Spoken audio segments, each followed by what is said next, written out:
शुरू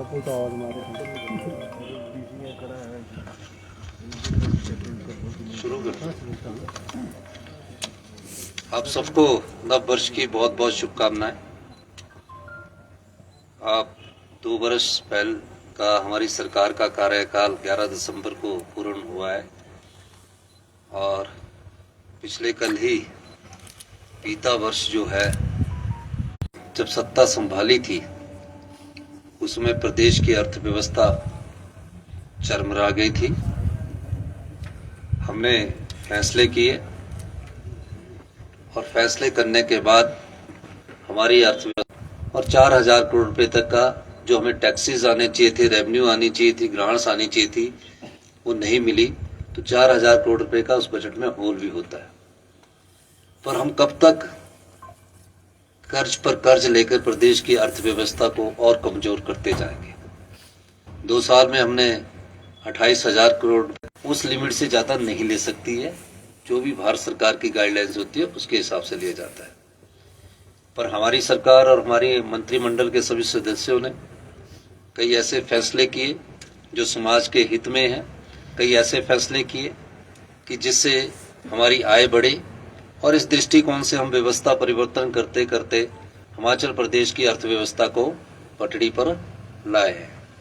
करने के बाद फिर उसके बाद दोबारा से मंत्रिमंडल के जो हमारे सहयोगी थे, संबंधित मंत्री थे, उन्होंने बैठक ली, फिर प्रेजेंटेशन की गई और सबका एक फैसला था कि हिमाचल प्रदेश को आत्मनिर्भर बनाना है। और इस दृष्टि से हमने कई महत्वपूर्ण बदलाव भी किए, जिसका परिणाम ये हुआ कि आज अर्थव्यवस्था पटरी पर आ रही है। अब बिजली में हम 2200 करोड़ रुपए का अनुदान देने की बात करते हैं और हमने पाया कि बिजली में सरकारी कर्मचारी जो बिजली बोर्ड की है और जो पेंशन भोगी है, उन अधिकारियों से चर्चा की, यूनियन से चर्चा की और कर्मचारियों से चर्चा की। सबने कहा कि हम सामर्थ्य हो सकते हैं, कुछ फैसले लेने की जरूरत है और इस दृष्टि से हमने फैसले लिए और जो हमें अनुदान देना था उसमें कुछ कमी आई। वो स्वेच्छा से भी अपनी जो बिजली का अनुदान है, जो बिजली की सब्सिडी है, उसका त्याग कर सकते हैं। मैं मुख्यमंत्री होने के नाते मेरे जो घर है, जो मेरा अपना व्यक्तिगत घर भी है, उसमें भी अनुदान मिल रहा है। अब मेरा व्यक्तिगत घर या शिमला में हम रह रहे तो उसमें भी अनुदान मिल रहा है। तो जब मैं मुख्यमंत्री और मैं भी सब्सिडी ले रहा हूं तो ये अच्छी बात नहीं है। बंद करने की बात अधिकारियों से कर रहा हूं और इसमें मैं जनता से भी अपील करना चाहूंगा कि इस मौके पर हमने एक टोल फ्री नंबर दिया है। जो भी सामर्थ्य है, किसी ऑप्शनल है, हम नहीं कह रहे, हम किसी पर इन्फोर्स नहीं कर रहे कि आपको छोड़नी पड़ेगी। हम ये वर्कता की ओर बढ़ेंगे और 2032 में जो हमारा संकल्प है, हमारी सरकार का संकल्प है कि हिमाचल प्रदेश आत्मनिर्भर बनेगा, उस दृष्टि से हम ये आज आपसे बात करने के लिए यहाँ आए। मैं हिमाचल की जनता से ये भी कहना चाहता हूँ, घोषणा कर रहे हैं कि हमको छोड़नी चाहिए, उसका एक परफॉर्मा बनाया है।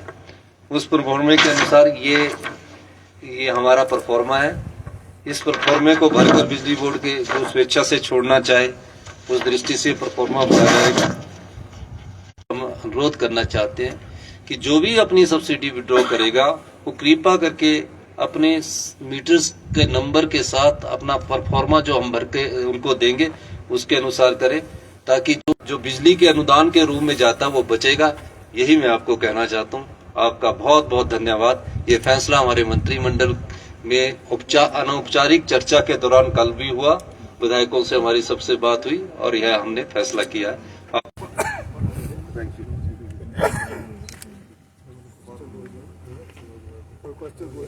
और सर, इस वित्तीय वर्ष में सरकार के लिए चुनौतियां क्या है फाइनेंस की दृष्टि से? देखिए, हिमाचल किसके पास अपने समाज को, हिमाचल की जनता को भी जागरूक करें और पहले जो हम जनता पर बात करना चाहते हैं उससे पहले अपने पर लागू करें।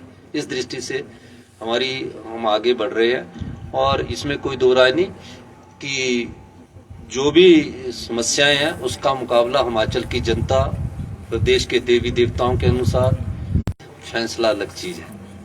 अगर चर्चा हुई है तो उस पर फैसला भी नहीं हुआ है, फैसले की नोटिफिकेशन होती है। तो कई चीजों को आप चर्चाओं में सोशल मीडिया के माध्यम से ना उठाएं। जब फैसले की नोटिफिकेशन आ जाए, सालों से मीटर लगे हैं, कोई गौर नहीं करता था, उस समय फटाफट मीटर मिलता था। तो इसलिए जब चर्चा के बाद जब तक फैसला नोटिफिकेशन